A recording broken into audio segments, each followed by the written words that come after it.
our fourth favorite game of 2015.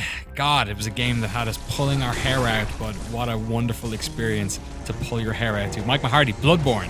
Tell me about that world. I love Bloodborne so much.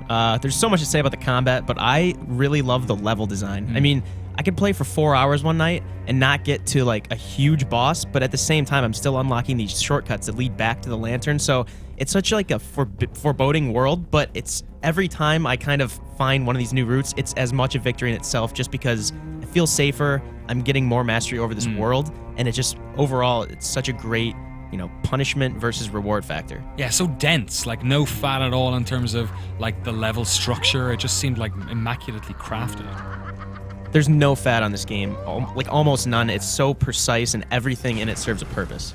And Eric, of course, the combat in that game strikes that incredible balance that the Souls games did between being incredibly difficult, but also fair. Like when you died, you knew it was your own fault. You just had to get better. Yeah, I mean, talk about precision. You're mastering the weapon that you like, right? And in this game, there aren't as many weapons as like a Dark Souls, but they have two forms. So you can trick your weapon. You have your like one-handed weapons, your two-handed weapons, and you're trying to figure out the best way to use them. And on top of that, you're learning against the AI, right? Because the AI, you're trying to figure out their movesets so you can stagger them, backstab them.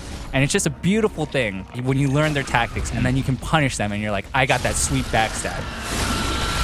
Beating a boss, I can jump up, stand up, and just be like, yes! Yeah, it's a game where you meet bosses that you think you never there's no way I'm going to be able to beat this boss, and then you do, and you've learned how to do it, and it's incredibly like just personally rewarding experience. Also one that you can replay quite a lot. Like you play with a different weapon, it's almost like a different game, right?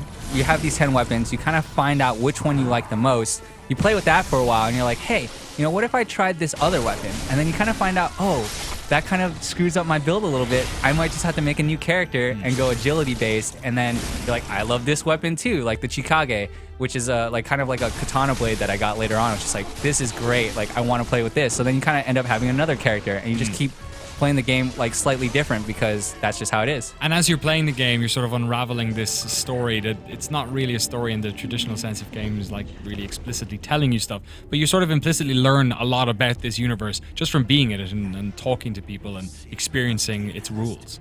Yeah, half the people you meet just have these really subtle riddles that they'll tell you, and at this, you want to know more, but at the same time, it does such a great job of kind of obfuscating this huge world that you feel is there, just lurking under the surface, and it just adds to the really like horror tone of the overall experience. Bloodborne, one of the best games to come out in 2015, as far as we're concerned, the fourth best game to come out in 2015, and also good to point out that it is the highest exclusive that we have on our top 25 list. So congratulations, Sony fanboys, that's one for you.